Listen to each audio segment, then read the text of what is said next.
My rifle's loaded and me.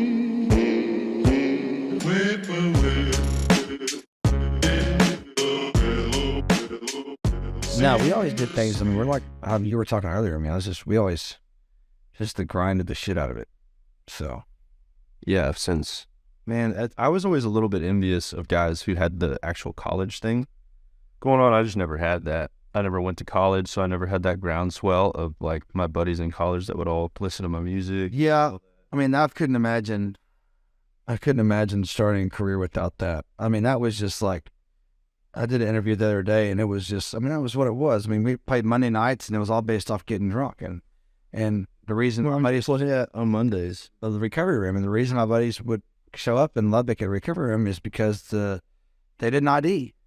So at 18 years old, we'd go to the bar on Mondays because we could. And so that's the only reason my buddies showed up. And then, you know, you probably do it once a week, and then we moved to Tuesday, and then we moved to Wednesday, and then sure enough, we were at Blue Light Thursday, Friday, Saturday. So, yeah, I couldn't imagine doing it without like the support of the college kids, because that's where the stuff gets like, college kids having their own fun thing to listen to and their own thing, especially in Lubbock, like it's a Lubbock thing, you know. Yeah. That camaraderie is like, man, it's huge. You know, It's like it almost feels impossible in some ways. Not impossible. You got college anywhere? I mean, I did here and there, but I lived down in Florida for a little bit. But then you go to ferry school. I mean, that's why I'm a ferry. I'm a ferry now. Yeah, you're a ferry. Actually like a ferry captain. Like a ferry boat. It's like a tugboat. What's the proper? Is it farrier school? Yeah, horseshoeing school, barrier school. But I didn't go. You're still doing that now? Yes, I've slowed down a lot, but I didn't actually go to school for that either. My brother-in-law was a horseshoer, so I just learned from him. But I went to college down in Florida for a little bit. What college? It was in Fort Myers, Florida Gulf Coast, like on the west coast of Florida. I've never even been over there. You never been to Florida? On the west coast. Oh, yeah, it's way slower. Really? You'd probably actually dig it a little. Not up near Tampa, it's just super jam-packed, but like down south near Fort Myers, you get a little bit more of that old Florida vibe.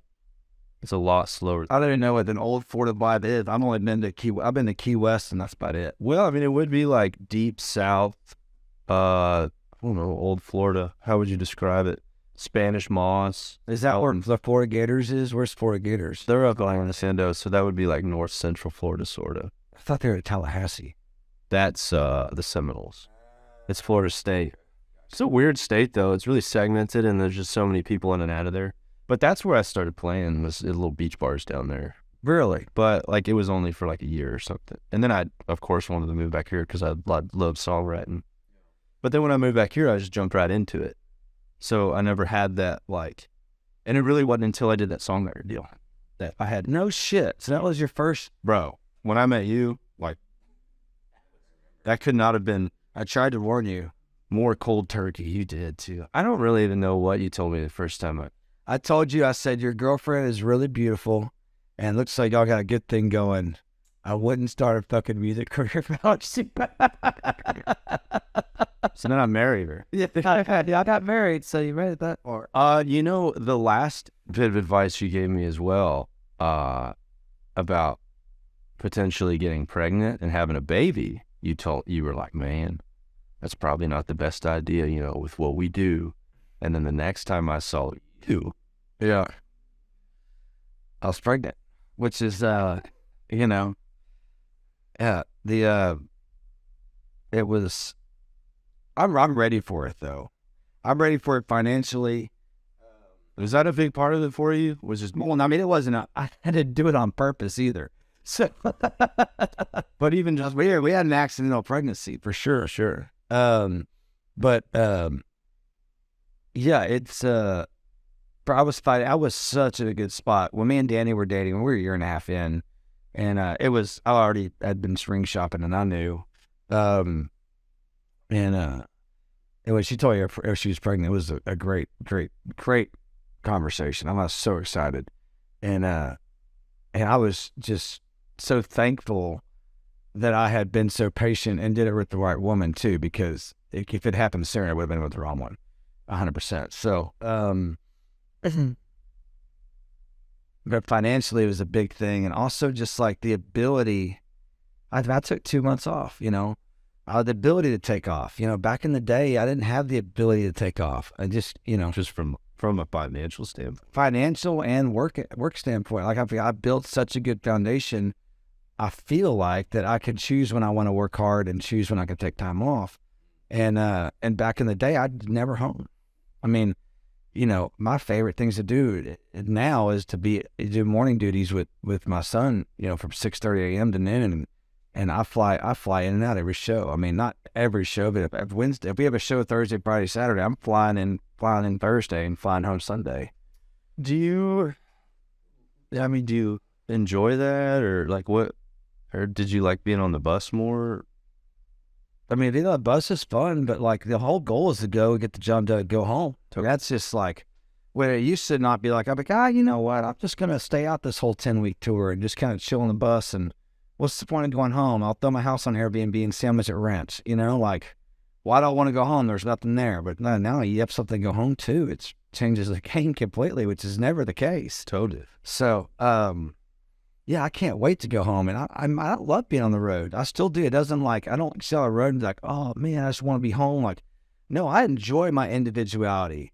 I enjoy that I've created this career, and it's not tangent on, it's completely my identity, right? And so when I go home, being dad is like such a fun change of pace because it's becoming my new identity, but I still I still have my old part of my life, and it's still secular, I guess is a good name, as it's still independent of my new life, right? It's something I do, doesn't involve them. I do it on my own, kind of like, you know, blah, blah. Like it's kind of best of both worlds. And also when I'm home, I'm home completely. I'm not gone at 8 a.m. and I don't get home at 5. I'm home the entire day. We spend the entire day together. I get to be like fun dad and do all the things. I love it. Like, I love morning times with my son, and I love taking him to the bar. I love taking him to the golf course. And I mean, it's me and my wife. Yeah, me and my wife. Yeah, you know, our Friday, Saturday nights are Sunday, Mondays, you know? Yeah.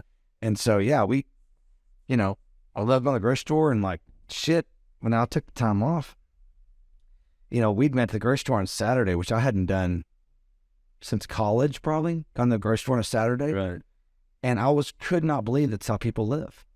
In what way? I go on, have you ever been to the grocery store on Saturday? I think so. It's a clusterfuck. Okay. It's like I walked, and I was like, what's wrong? I was like, I think I have anxiety. I'm not an anxiety. Like, I didn't know what it was. I was like, Oh, what is it? yeah. I was like, why flustered? Why am I so flustered? Because there's this fucking HEB's just like, you know, there's people going everywhere, and you're just like, it's like, dude, on Monday, Tuesday at 10 a.m. Yeah. I mean, it's like you barely see anybody. For sure. And everything is full, and you know, on Saturday, it's just everything's just depleted. Yeah, stalkers in there trying to keep up, and I just can't believe people live like that. I can't believe that. Well, they have to. They have to. Yeah. It's just, I've been so used to the weekday life, you know, weekdays and my weekends, like same as like the resort. We just got back to Mexico, and I was just like, man, this freaking resort's too crowded. What's going on? And then Sunday hit, and you know, was you there Friday, Saturday, Sunday, Monday, Tuesday, Wednesday, and Sunday hit, Monday, Tuesday, they're all gone. It's like, oh, that's why it was the weekend. What are you on vacations? Are you like are you an activity person? Or are you just a chill? Yeah, I am. Let's go on hikes. Yeah. Okay. Let's go. And my wife is so not. Okay. And it bothers me. Because she could sit around the pool and just do jack shit all day. And I can only do so much of that. I can't. Well, she isn't it. She likes to go like down. She likes to explore and stuff like that. But I mean, if she gets drunk the night before, it's her hangover is going to take over the fun time. I can drink till 4, wake up at 8, work out, and go get after it again. She is not like that. So, have you always been like, I don't even know what the right word would be, always having to do something? I mean, I definitely enjoy doing nothing sometimes, but I think it just depends on where I'm at. Like I can't wait to go home tonight and not do shit. Sure. But Yeah, it's like I think the healthier I get, and the more I like work out. Like I'm in like this workout stage right now where I'm working out like every day except today because I was literally too hungover to do it. Um, and but yeah, the workout stage it gets me like even more so like that. More just can't sit still. Up at 8 o'clock in the morning, like, and being off the road too. Like being off the road for a month, dude. I'm up at 8 in bed by 8:39, and then rest of when we were like 10-week tour though, I'd come home and crash for 2 days. I wouldn't even be my normal self until day 3, you know? Right. Because I'm just so sick of being around people, and the bus is tight, and also I'm hungover, and yeah, my wife took a while some adjusting to get used to that, but I'm trying better to come home fresh on Sunday as opposed to hungover on Sunday. You said it's taken her some time to get used to which. Well, we met over COVID. Oh. So she's never experienced me on the road. She thought I could have a job pretty much that I pretty much was living off the family trust pretty much, you know, like the family trust being the money coming. I'm using that as an analogy with like just the money coming out of music, but like, yeah, and I looked at her, I think we were in Mexico, and I was like, you do understand this is not reality, right? She's like, what do you mean? I was like, I have to work. I just can't. And she's like, what do you mean? I was like, I'm on tour for like 6 months. Like we were on this last 10-week tour, and we just had our first kid. She was like, but I was home every Sunday, flew home every Sunday, and flew out every Wednesday, you know. But yeah, she was a reality. And I told her about it. I warned her about it thousands of times. Like, this is not how it normally is. It's normally a lot busier. This is her first full year of it. Yeah, I'm getting nervous just even talking about it. Like, what was the big, like, what was it like going through that first phase of touring when you, like, had a kid? No, my wife's cool as shit. Oh, okay. Yeah, it was easy. I just didn't think she was prepared to, like, my wife's one of those people, she can't be alone. So she got in the routine of the morning I left, she'd wake up, she'd sleep in a little bit, and she'd wake up and go either to my parents' house or she'd go to her sister's house. She still owns her house in College Station. So she can go stay there anytime she wants to. So her sister has twins the same age as Benjamin, which is my son's guy. So yeah, she'd drive 2 hours there, and the 4 days I'd gone, she'd just spend 4 days with her family or my family or her sister pretty much. So like I leave on Monday, and then some Monday she's going to go drop bass drop. So, and spend time with her family. So it's been, once she kind of figured out she could do that kind of stuff, she's like really enjoyed it because she gets to spend a lot of time. She kind of gets the best of both worlds. She gets to be with her family a lot, but she also gets this distance from them too, you know, from being in a different town at them all the time, which, you know, I think one day will end up being, I don't know if it's me, my family or hers, but that's, where's your family at? Tyler. Oh, okay. Yeah. I don't know why I never remember that you're from East Texas. Yeah, because I think it's the Eastland thing, Lubbock thing. Yeah, I was with Tyler. You still got land in Eastland? Yeah. I have my own beef company now. Yeah, well, like I knew you had cows and stuff. Yeah, we're selling halves and wholes. We've sold like 14 head so far. Yeah, dude. So we're trying to get to 30. Like the dream goal was 30 this year. I didn't think it was going to happen. But yeah, we're loving it. It's been a lot of fun. And we just bought an Akiashi bull the other day for $10,000. So we're trying to get our meat to prime. So from Heartbrand? I don't know where we bought it from.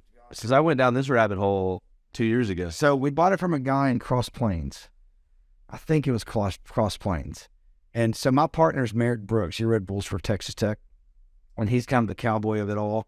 We used my property. We've used my open cows that I had kind of started out. And we're also got some leased property that we're shipping them off to. But it's kind of all focused in on the bulls that he brings in.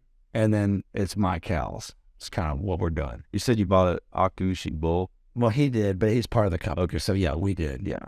But you don't know where you bought it from? Man, I wasn't real sure exactly what to make of some of those because, like, I love the Wagyu thing, but I got a little bit confused when it started getting into the Akushi deal. I don't really give a shit about the Wagyu at all. I actually don't even like Wagyu beef. I really like Prime. I really like Choice. To be honest with you. I mean, yeah, but you put those Wagyu bulls on, any sort of... My cow, that'll be Prime. Yeah. Yeah, 100%. And that's the goal is we want to get to Prime. Right. And our beef is damn good. I'm not talking it up. Like, it really is good. we did a taste test with Nolan Ryan. I got like 10 of my buddies. We cooked 6 my ribeyes and 6 Nolan Ryan ribeyes. Yeah. Mine will outbeat every one of his, just on a random taste test. So I'm pretty confident in that. But just getting that prime is just like, building your herd, getting that in would be awesome if we could offer prime beef. But dude, I've got no problem with Choice. Choice is, I like Choice better. If that makes any sense. No, but what do you like? Does depending on the cut or no? So Choice is it's all marbling kind. No, yeah, I know, but like, why would you like Choice? Just because, like, have you ever had Wagyu brisket before? Not a brisket. Maybe. Like the first slice of brisket is like the best slice of brisket you've ever had in your life, but it's just too fatty. And the second one is you're like, fuck, this is rich. Yeah. And the third one you're like, I don't want any more. On Choice, you can kind of eat a lot of it, and like really, it's kind of different. I know. Okay, I see what you're saying. And so prime kind of has like that beefier. Yeah, and prime kind of has that. It's like a median of both. It's like sometimes like you ever get a ribeye and you're just like, God dang, that thing was just too. Like I don't really like a prime ribeye because it's just too fatty. Yeah. See, so Choice ribeyes, Choice sirloins are, See, that's where it starts to get. Yeah, then it can get a little tough, right? So yeah, it's like but like a prime fillet, yeah, is like can't be. Yeah. It's not like a Choice fillet is bad, but no, Choice fillet is awesome. It's still a freaking fillet. Yeah, a Choice. So man, you know what I've started just absolutely destroying is just a pork chop, like big old 2-inch. Like if you get a good pork chop, Jess made some the other night for dinner, and big old 2-inch pork chops, and they were like I think $6 combined. They're so cheap. So a lot of people don't understand this about pork chops, but pork chop is the ribeye of the pig, right? Yeah. So a lot of people don't know this. Had a long talk with my buddy the other day about this. He was very embarrassed. He didn't realize this. The best way to cook pork chops, in my opinion, is a sous vide. You know what a sous vide is? So really, they cook it in a bag? Yes. It's the worst way to cook a steak, in my opinion, but it's the best way to cook a pork chop. Because they get into like the reverse. The way, because when I cook a steak, I want it to start out burnt, get well to medium rare to like a strip of rare. Well, I like it rare, but at the end of the day, like I just want it seared. Right. But you want to see like when you do that, it's all, the whole steak is one color. Oh, I see what you're saying. Yeah. And it doesn't have that depth, and they don't taste as good to me. But I agree. The sous vides are super cheap. And I know some buddies that do briskets that way, and they'll sous vide the bone on the smoker for 3 or 4 hours and bring it to temp, and they swear by it. But yeah, sous vide pork chop, and pork chops are so cheap right now. So you would sear it at what point? You don't sear it at all? Sous vide? Yeah. Well, you just get it to whatever temperature, like a pork chop. I think a pork chop would be what internal temperatures, like what? 35? That's like medium rare, so like 150 would be medium probably. So yeah, I'd probably bring it up to, I would have to look up all the numbers, but I'd bring it up to like 15 to 20 degrees from my final cook temp. Yeah. And I would sous vide that. You could throw it in that sous vide, and it will never get over that temperature. So you can leave it in there for a day if you want to. It'll never get over that temperature. And you just put it on a bag and just freaking sear that sucker, and it'll finish out those last 10 degrees on the sear, and then you're perfect. And the pork will stay. The hardest thing with big pork chops is they dry out. So it doesn't do that with. Really? Yeah, that's what I need to do. It's so cheap, dude. So cheap. And you cook it with just like a Montreal steak seasoning, some A1, a grilled jalapeno, and it's like, it's really can fool yourself to thinking it's. Do you like spicy food? Yeah. I don't know. Does that not affect you with singing? Do you try to steer clear of it like days you're singing? No. I mean, I think the one thing that bothers me the most with singing would be very garlicky, rich Italian food. Garlic? Yeah, just burpy garlic. Oh. Like, do you know? Oh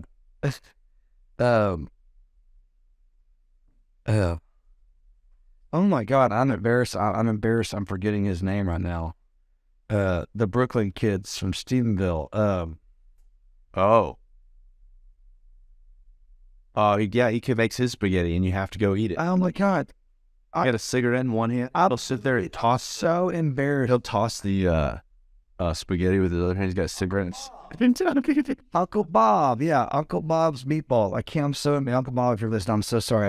I'm drawing a blank on your name, but I'm on no sleep right now. So, Uncle Bob would always cook his spaghetti for Bostock's meals, and his I just remember it was always so good, but you'd just sing it and just be burping garlic the whole show. And that's probably the worst thing I've ever eaten for a show. Holding out a burp and still singing might be one of the most difficult things. Yeah. And like drinking beer and vodka Red Bulls and all that stuff is terrible. It happens to me all the time. And I shouldn't drink carbonation while I sing, but I do. But yeah, I burp all the time. The Brooklyn Kid. Yeah, Uncle Bob. I've only met him one time, but we went that spaghetti. Met him more than one time. Well, maybe, but just in passing. Yeah. But we actually went over there, you know. Yeah, he's a good guy. Cigarette in one hand. So for the listeners out there, Uncle Bob is the Brooklyn Kid in the Crosstown Ragweed song, the Brooklyn Kid. Yeah. So that's Uncle Bob. It's songs about Uncle Bob. We're like in the middle of all, especially when you're touring hard. Like when do you write, and do you have specific times that you write, or are you kind of always doing it? Or? Nope, I'm not one of those muscle memory guys. The guys that write every day. I haven't written in 6 months, and I'm ready to write now. So I'm just kind of turning it on. Going to Nashville on Monday, and got my first write set up this week, and yeah, I'm like in writing mode right now. Okay, like, and when you say you don't write, like you flat out don't write anything. I mean, I will if I want to, but I just don't. I don't plan any writes, or okay, I'll write ideas down. Sure. No, I don't like purposely go, all right, this 6 months I'm not touching the guitar. It's just like I get in mode. So like right now I'm in making a record mode. So after writing a record mode, and then after I write the record, I'm in making the record mode. Yep. Which I don't need to be in writing the record mode. I've already written it, right? So then after I make the record mode, I'm in promote the record mode, and then after I promote the record, I'm tour my ass off mode. Like, let's get the band, like, and then that's kind of my cycles. All the things that I touch kind of get on autopilot until I come back and polish them back up, right? So I just kind of constantly come back and polish it up. What's crazy is I don't think most people understand all those things that you just listed off. Being an independent artist, just how much of that stuff, like if you have a label, how much that stuff's not necessarily taken care of, but a tremendous amount of help. But when you're independent and you've done it forever, yeah, like that is a shitload of stuff that you're responsible for. Imagine just walking in, the song's written for you. It's something they call you, hey, and he's in the studio 4 hours next week. We're going to record a couple songs.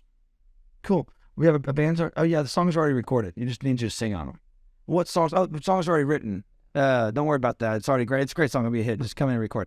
That happens all the time. And then what? It happens all the time. But yeah, as an independent artist, it's the risk you take. It's like, it's not the risk you take. It's the path you choose.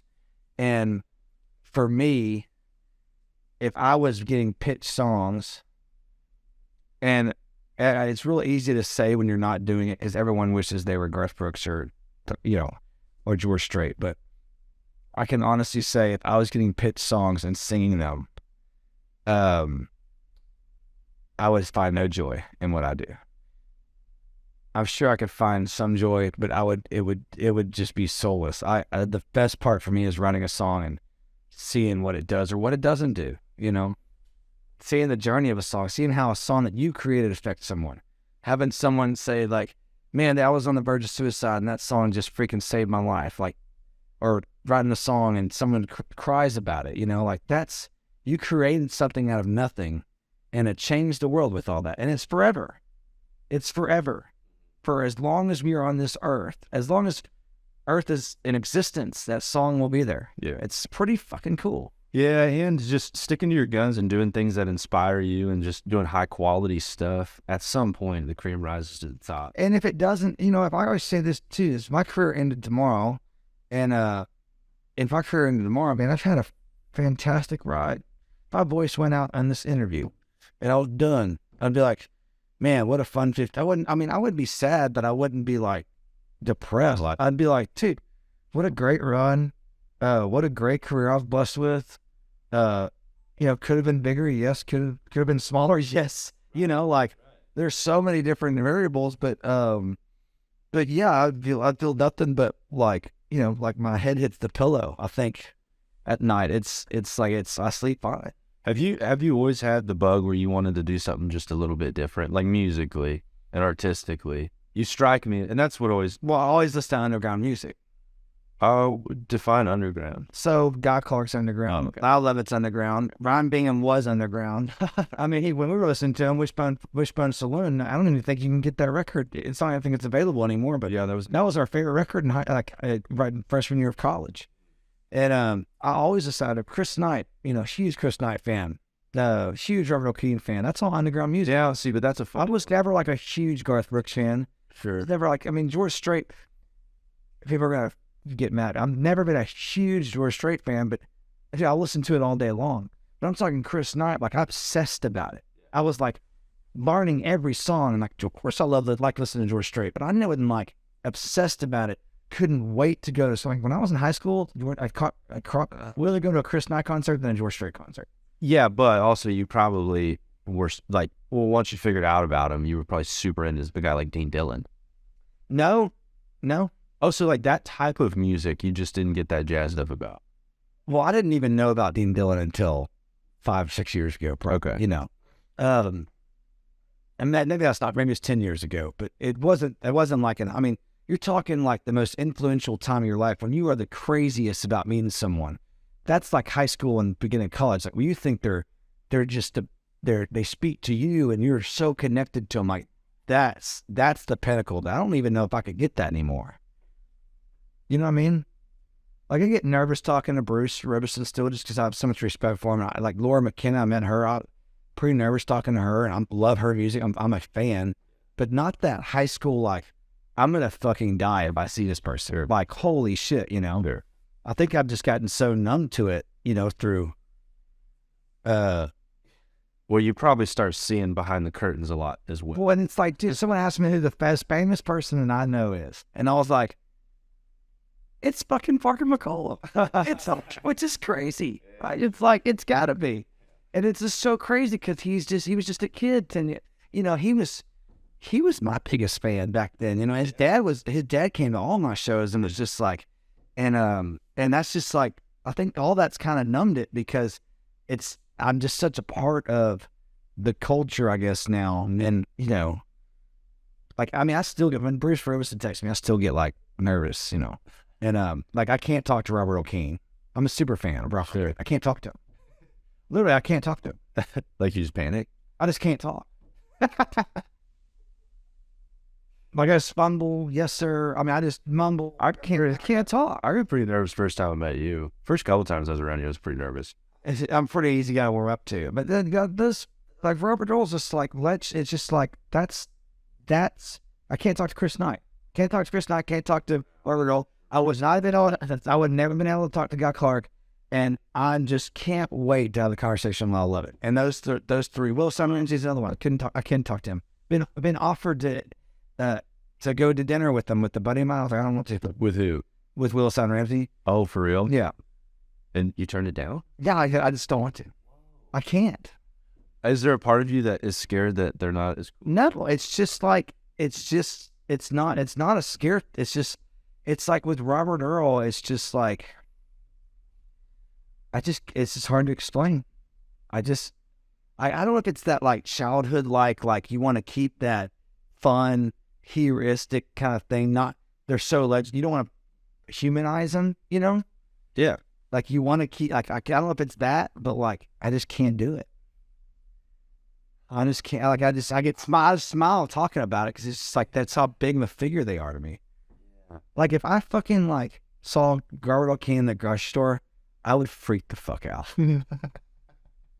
I would fucking be like, I wouldn't go up to him like, hey, You have never met it. oh, I have. Oh, okay. Yeah, I've been forced to.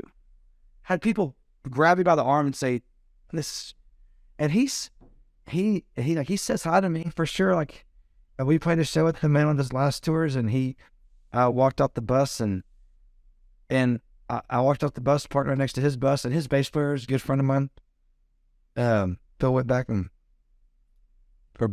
sorry. And I walked off the bus, and he said, Billy Cole Green. And I was like, hey, how's it going? And he's smoking a cigarette, and he's sitting like Indian style. And I was like, Robert Earl was? yeah. And I was like, does he not know my name? Or is he fucking, like, I was like, that was so cool though. Like, you almost got my name right. Like, Oh no, I thought that was like a nickname. no. Like he was being cool. He just got it wrong. I don't know if he got it wrong Or he was like messing. or he's messing with me, or I have no clue, but it was not right. Hey, Billy Cole Green. I don't remember what it was, but it was not William Clark Green. And I couldn't tell if he like knew he got it wrong, or I was just like,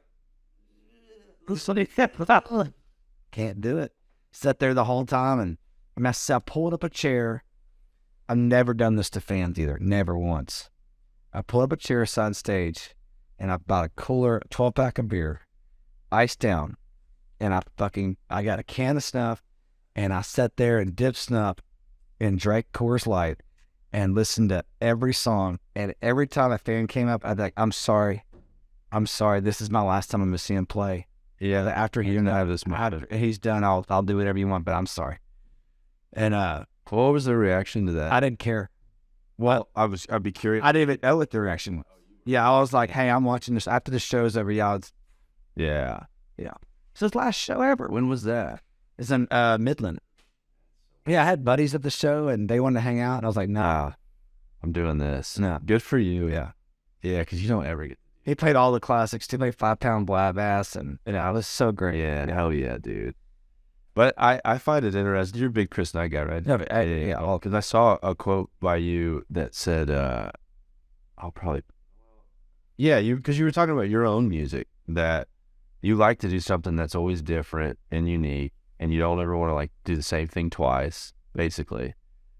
But when you hear a Chris Knight record, you want it to be a Chris Knight record, Right. which I thought I don't want him to change what he does. I don't want him to get unique and fucking. that struck me for sure, because I'm the same. Yeah, I don't want to hear Ryan Bingham do a fucking concept record. I want to hear Mescalita. I know, but that's frustrating. I know, right?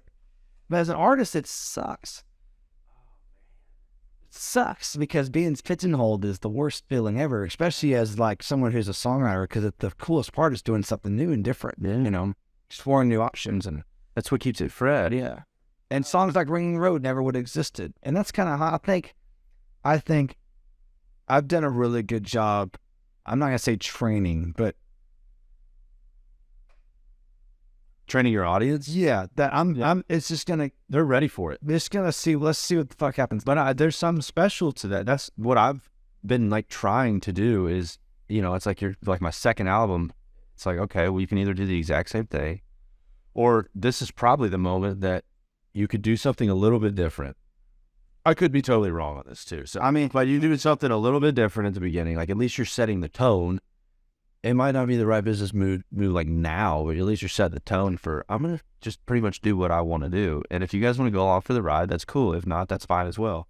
But I'm not going to do just the same thing over and over. And, there are guys that have gotten really successful with writing the same, like I said earlier, they write the same song, the same themes, same songs, they just throw it against the wall. They know exactly what they're doing. They do that dance all day. There's songs I can do that too. And I just can't write those songs anymore. Like I said, it's for me, it's all about the hunt. And honestly, it's like the, I think as songwriters, we all want to write the greatest song ever written, which is impossible to say what the greatest song ever written is, right? And you probably have 3 that come to mind though. Of like the all-time songs? No.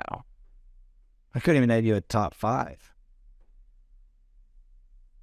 There's not a single song that starts entering your brain. No, that someone would agree to? Or just that you think. I would say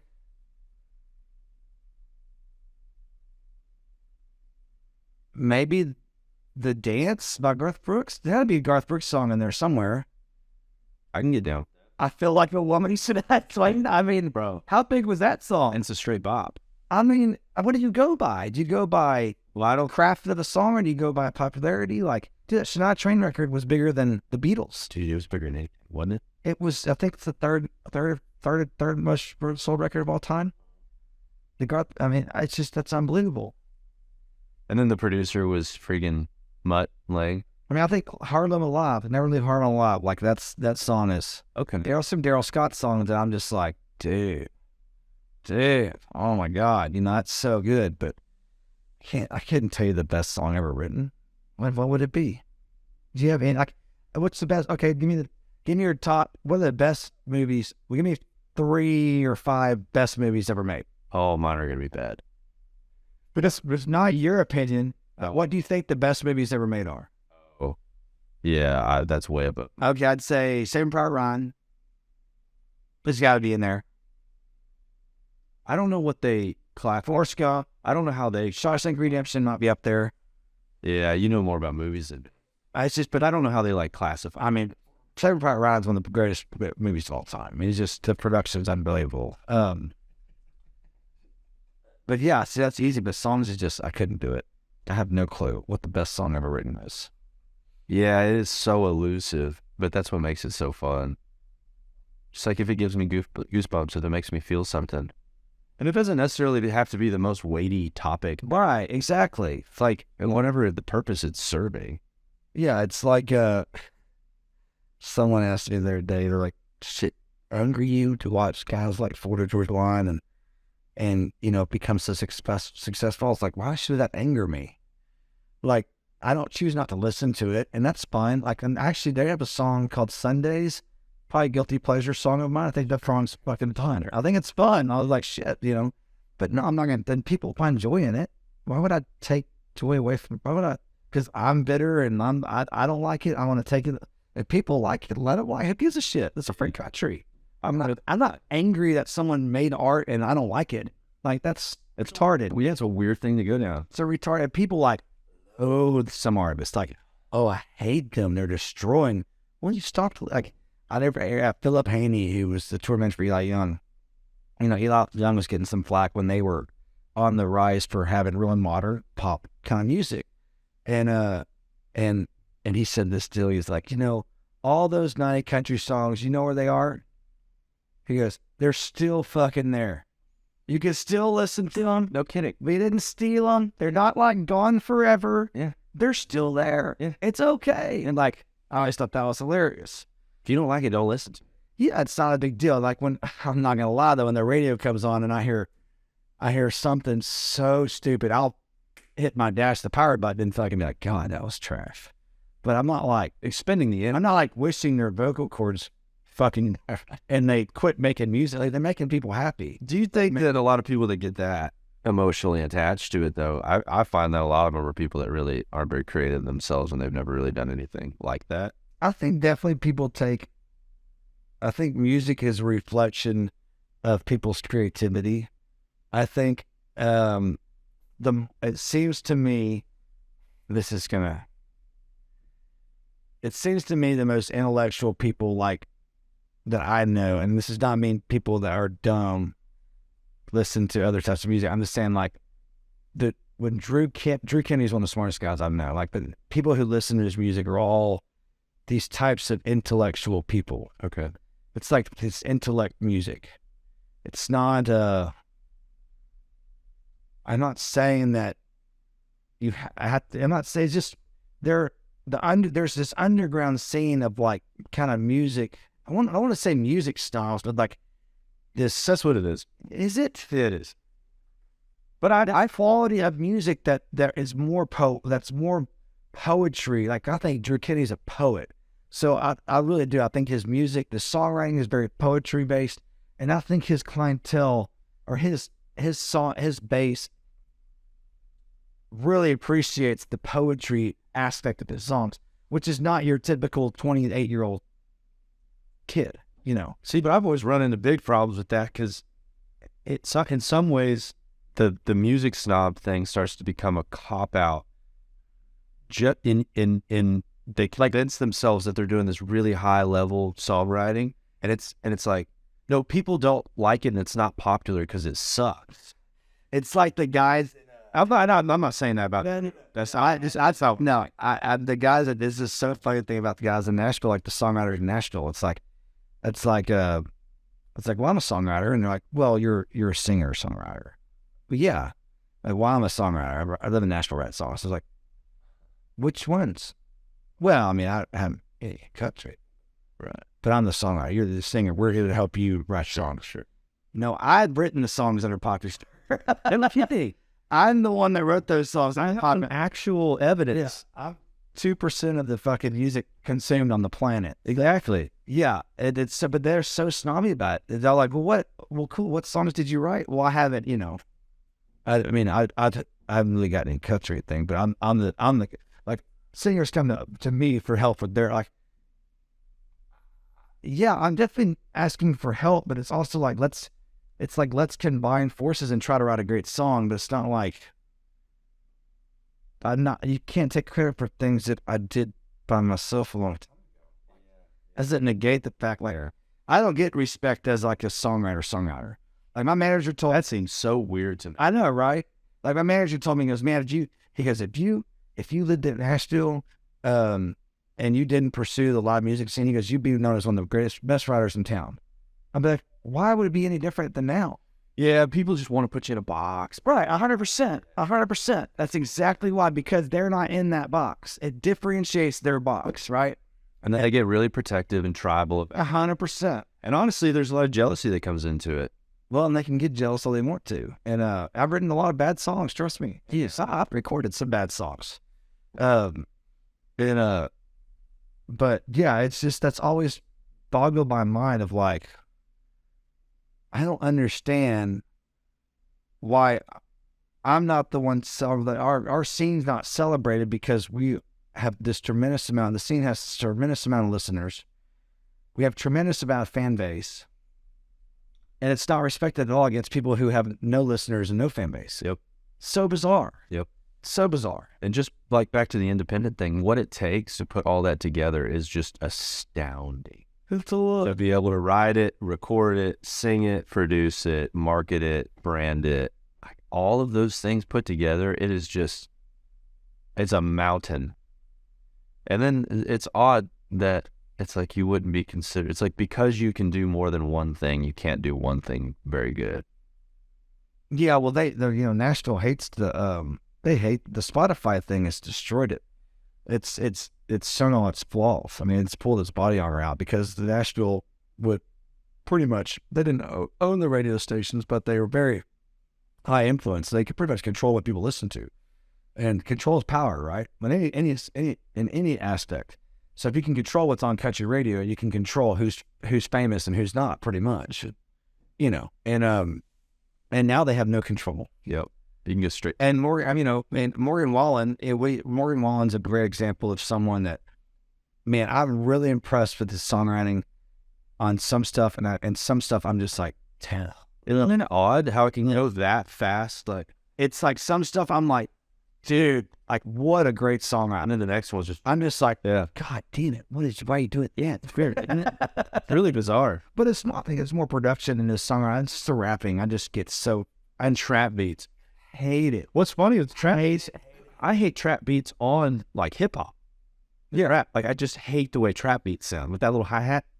Yeah, it's just so, in my opinion, it's so fucking lame. Like the lamest thing is a fucking redneck cowboy trying to rap. Like to me, that's just so lame. It's just so lame. It's just so lame. And I get that it's popular, and my wife loves it, right? And so, like I said, some songs I'll be like, I mean, damn, that's a good song. You kind of want to be like, because you hate one style he does, but when he has a good song, I'm like, shit. Oh, yeah. Dude, the way he does Cover Me Up is just, it's unbelievable. It's unbelievably good. His vocals are incredible. He's a great piano player, and like, and I'll be in the kitchen. Sometimes I'll be in the kitchen, and something will come on. I'll just go, fuck me. And my wife's like, what? And I was like, ugh, this fucking song. Alexa Next, it's just like, I like that song. Well, that's the whole thing, is she likes it, which is all that really matters. Yeah, that's cool. But for me, I can't stand that shit. Like, it drives me crazy. And I'm not on this like it's destroying country music. No, I think you create music however you want. I just fucking hate it. Sure, listen to it. Sure. So yeah, because it's not like your music is like true tradition or something. No, I'm not out there trying to save country music. It's not. I don't even really consider myself that, I guess. I mean, yeah, I'm just, I just am who I am. I've always been a little bit curious about some of your stuff where you, like on your records, you'll have quite a bit of fiddle and stuff. We're folk rock kind of thing, and Definitely. And then live, it's not that. yeah. Trying to change that right now a little bit more to folkier stuff, but for me, I don't know.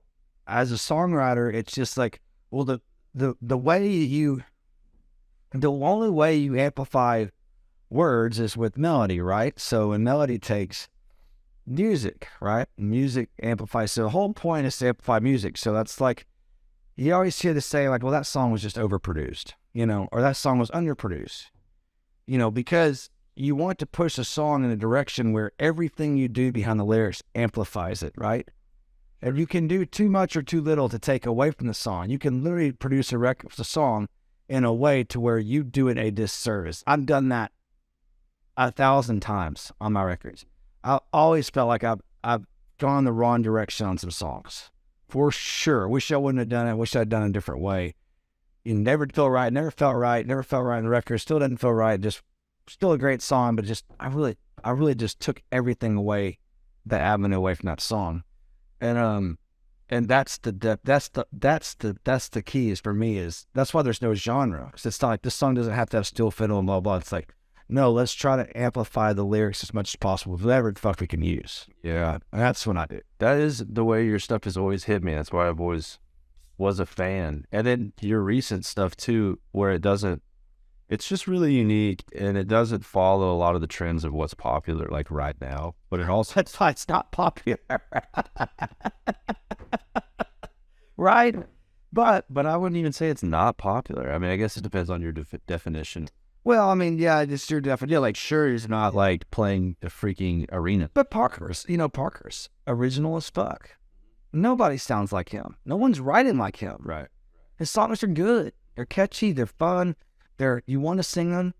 Kojo's badass. Yep. He's fucking great. Yep. Like, how awesome is that? The two, and Co is just a fucking crazy, wild, what a crazy party, just nutsoid thing. It's just awesome. Yeah, that's a hard one to put your thumb on. Well, what is it? It's just chaos. It's chaos. It's chaos, but it's rock. It's not country at all. Yeah. It's rock. And he has a rock show, and he is a fucking rock star. The one on your new album, it's the first song. Is it Feel It Alive? Feel It May. That's one of my favorite songs ever written. For real? Wow, because that one like really hit me. And that for sure has that folk rock. Dude, that is, to me, lyrically, that was like, man, that's so outside of my wheelhouse and vocal range and everything. It was tough to sing and tough to write. And yeah, that song was a stretch for me. I love that. I was not expecting you to go all the way up at the beginning of that song. I love that song. Yeah, well, that's cool. That makes sense that, and like on that whole record, like lyrically, it was just cool, man, because you could pull, like, the melody is doing a lot of stuff and the production is like super, super fascinating. But then if you were to just read those lyrics on a sheet of paper, like, they're pretty weighty. Oh, thanks. it's a COVID record for me. So there's some songs there's probably two songs written on that record before COVID. And I wrote that whole record in like 6 months, probably. Really? Most of it, yeah. Because I just held up my house and wrote the damn thing. But that was pretty much the whole attitude of that record was, especially Feel Alive. Feel Alive is about COVID. That's what the song's about. It's about, don't fucking tell me what I can and can't do. Sure. I'm fucking hitting the road and going playing shows. I don't give a fuck what you say. That's pretty much what the song's about. Which is however irresponsible it is. Well, we'll all know in 20 years when we, the Kool-Aid is out of our drinks. So, but yeah, it's like after sitting at home I was sitting at home for a year and a half. It wasn't COVID. I did not touch write for a year in 2020. Wow. I didn't write that record. So I was 21 and a half when I wrote that song. So I was really over it. And I was like, it's time to go back to work, guys. Like, we can't fucking sit around and wait on this shit. Yeah. Like, how much longer are we going to wait? Like, we can't wait anymore. It's a year and a half in. Like, we've done our part. Move on, So if you're just like starting the process of writing for the next record now. Yes. So this Monday, I've now written a song since the last record. And then so you would probably try to record. Not shooting for June, July. Yeah.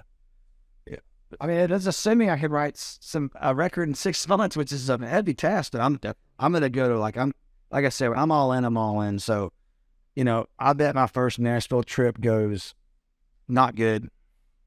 I bet my second goes pretty good. I bet I get at least a keeper off my second one. But I'm gonna go almost two or three times a month. Yeah, until we get it done. But you'll be touring pretty much that whole time as well. Yeah, I'm never do stuff he does. That's why I took January, February off. I told my wife, I'm going to bust my ass all year, but I'm going to take January, February off. Good shit. Yeah. Well, right on, dude. Well, we'll probably try to hop on a show with you at some point. Yeah, please do. See you out there, but I appreciate you doing this thing. And like I said, man, that freaking last record, I was jamming it today. Well, thank you. I really, really. Thank you. Well, likewise. I mean, do I think that thing would? That's the only reason I was telling you that is just fishing for. Well, I think it has a lot to do with Josh Jarrod's studio. I would agree. And I think the tones that he is getting is just the warmth, and it just sounds better than everything else. Your record sounds fantastic, and it really does. But you're due for a new record, aren't you? Yeah, I'm working on a lot of stuff. Okay, yeah, because yours was done way before you started on Month, right? Yep. Yeah. I'm a tinkerer though. See, I drive Josh nuts. Yeah. Well, I did too. I drive most people nuts. Yeah. I drove Josh nuts too, but he pissed me off. Josh was like, we got to a level we were so brothers that, yeah, it was just, we knew exactly what to do and when to do it. I know that, but Josh has always been a sweetheart though. He's a great employee. I enjoyed it, and he gave us a great record, and we said goodbye. I was like, this isn't the last time we're gonna work together, but we'll work together again in the future, hopefully. Maybe when we're old and gray, but totally. Yeah, totally. I know he's living. Dude, I think Co Etzel might be is he the biggest rock star right now? Sometimes I wonder. Yeah, You think he's bigger than the Foo Fighters? Maybe not in like South America and stuff like that, but like, yeah, I think in the international market, that's where it starts to change. yeah. But dude, what do I freak? I don't know. His season's huge. Reach. Most all these guys seem, and I just think it's so freaking cool to be indie artists from Texas that can have that type of success. It's just so amazing. Spotify is incredible. And it drives people crazy. It drives the record. Well, Phil has a record label, and so does Kojo, and I think Parker signed as well. But they have to join. They have to pick these guys up because they have to. They need to make money off it because they watch them go by, watching these guys do it independently, like Cody Jinks. Actually, Cody Jinks might have a record label now too. I'm not 100%. It's interesting that in our market, it's all about like in the Texas deal, it's all about being independent and making it happen. And then finally, when some guys do that and they hit this level of, it's insane. And then This used to be that way though. I know, but the thing is, guys were Eli Young. I mean, Randy and Abbott were huge too. Yeah. But the level that these guys are getting to, I don't know if it's just the platform has changed, but Randy and Randy Abbott, Ragweed, I mean, they were huge. They are. I mean, Randy, and they're still obviously still legends. But their day in the sun was like, I mean, it was epic proportion, but there was nowhere to grow it. Exactly. So they found what Kojo started doing. Well, he started playing. He saw the Creek 4 times in a row. Well, he was like, let's go do it at the Coliseum, and his big risk, and he just started doing it in the Coliseum. Well, it started working, and so everyone was like, and Parker was like, well, shit, Kojo's doing it. Let's only once we sell out Harry's once, let's go to Wolfpen Creek, and it started working. And I think the older guys didn't realize that what they were doing. But when you play a place and you sell it out 10, 15 times in a row, you're kind of snuffing the fire out. You know what I mean? You're not letting it breathe and build more flames and embers, because now you're packing their sardines, and everyone is like, God damn, I want to go see him, but fuck, it's gonna be a train wreck in there. And now you got room, and then all the people with actually have money start showing up who want more drinks, more room, more all that stuff. And I think a lot of the older guys were snuffing out their flames a little bit because they would just sell a venue out like 10 times in a row. That's interesting. And I could be completely wrong. I mean, what do I know? I don't know. But that's just kind of my thought. I think Abbott would agree with me. Abbott always said, I don't understand why we didn't do what Kojo, Parker, and Co are doing now. Like, why we did not follow that game plan. Interesting. How growing it to I just think that they were, I don't know if it's because they didn't believe in themselves enough like that, or if it was just like, dude, that's like outside. That's like the big boys do that. Or no, and someone finally was like, well, I think Kojo was like, well, I'm a big boy. Let's freaking do it, you know? Yeah, but it took the guys coming before to even, because this goes all the way back to like 70s, 80s. 100%. I mean, Ray Wiley and Robert Earl back in the day, and Ray Wiley, especially Guy Clark. I mean, those are the OGs of Texas music, you know? So it just takes that long to like kick down the doors and finally. I mean, like, Pat Green was getting played on like 3 radio stations in Texas and that was in 2002. Think about that. No one was playing his music, and he was playing the fucking Houston Rodeo.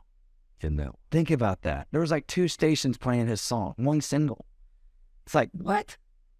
And now there's 70 reporting Texas stations, and but Pat, think about how much Pat trailblazed. Yep.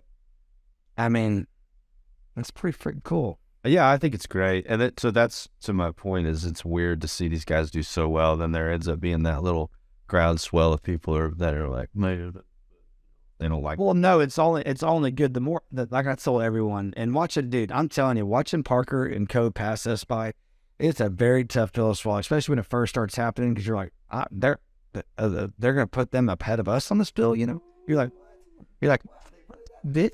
I never counted 5 around a big, and then once you realize it, you're like, shit. Like, you go to a show and you're like, holy shit, these people are going fucking nuts over these, like, they're going nuts.